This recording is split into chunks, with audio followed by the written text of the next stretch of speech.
মহুয়া মৈত্রের মা মেসেজ দিয়েছেন যে সাবস্টিটিউট একটা ক্যান্ডিডেট রাখতে, কি কারণে? কখনো কি মনে হচ্ছে যে আপনার প্রতিদ্বন্দ্বী নাও দাঁড়াতে পারে শেষমেশ? হতেও পারে, কারণ ওনাকে তো অনেকবার ইডি তলব করেছে, উনি এখন যাচ্ছেন না। এখন দেখুন, কিছু নিয়ম কানুন তো আমাদের দেশে মানতেই হয়, তো বারবার ইডি তলব করছে মানে একটা কিছু তো কারণ আছে।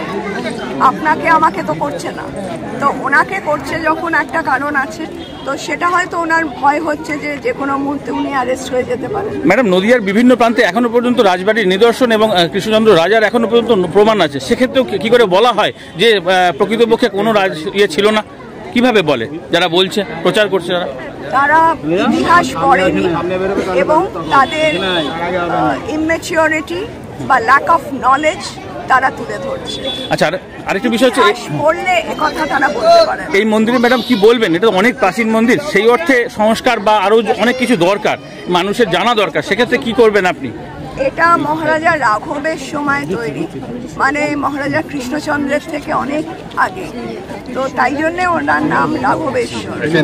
তো সেখানে মহারাজা কৃষ্ণচন্দ্র হচ্ছে নাম্বার 30, মানে পুরো বংশ তালিকা থেকে নাম্বার 30, তাহলে রাঘব তারও আগে।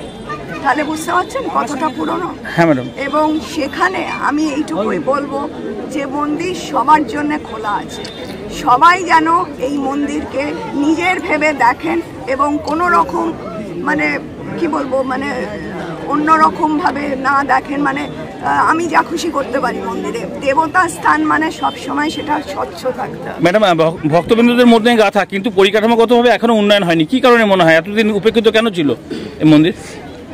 উপেক্ষিত ছিল না হয়তো, কিন্তু দেখুন আমাদের পরপর যা গভর্নমেন্ট এসছে তাদের নজরটা এদিকে ছিল না, এবং আমাদেরও ফ্যামিলি ওয়াইজ এটা যেটা হয়েছিল এটাকে একটা অন্যরকম আখ্যা দেওয়া হয়েছিল।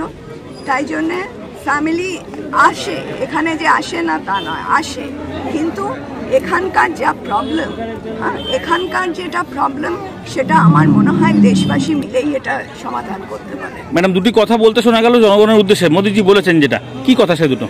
বললাম হ্যাঁ, একটা বললেন যেমন 100 দিনের কাজ এখন থেকে গোছাতে। না, 100 দিনের কাজ মানে আমার, আচ্ছা, আমার 100 দিনের কাজ, আচ্ছা, মানে 100টা কাজ আমি ঠিক করে রাখবো, মানে কিছু পরিকল্পনা আমাকে ওনার কাছে পেশ করতে হবে।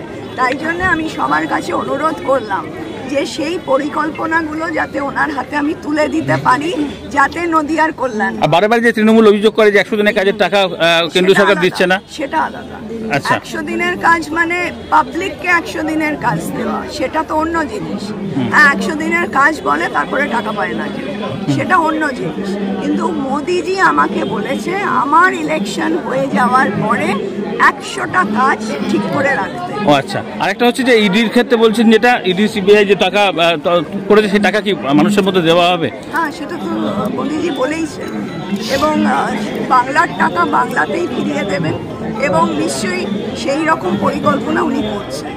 এটাই বলেছেন যে মানুষের মধ্যে এটা ছড়িয়ে দিতে, যাতে তাদের একটা ভালো লাগে যে বাংলার টাকা বাংলাতেই ফিরে আসে। আর সেক্ষেত্রে একটা জিনিস বলা যায়, যেটা তৃণমূলের থেকে বারে বারে অভিযোগ করা হয় যে আগের যে 15 লক্ষ টাকা, এ টাকা ও টাকা, সে টাকাই পাওয়া যায়নি, তো এটা কিসের পাওয়া যাবে? এটা গিমিক দেখানো হচ্ছে নির্বাচনের আগে। দেখুন, অনেক রকম বলা হয়, সবটাই কি সত্যি হয়?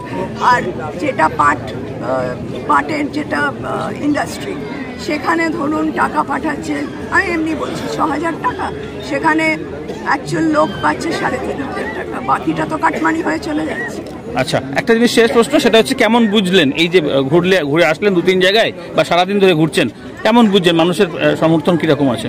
ভীষণ ভালো, মানে আমাকে সবাই মাথায় হাত দিয়ে আশীর্বাদ করেছেন, জড়িয়ে ধরেছেন এবং আশ্বাস দিয়েছেন আমরা আপনাকে জেতাবই। কাজে এরপরে আমার সত্যি আর কিছু বলার। আপনাদের যারা বিরোধী আছে তারা কিন্তু বলছে যে মানে রাজার বাড়ি, যেটা কৃষ্ণচন্দ্র রাজার যে ঐতিহ্য ছিল, যে পরম্পরা ছিল, সেটা রাজনীতির স্বার্থে ধুলোই মিশিয়ে দিচ্ছে, কি বলবেন?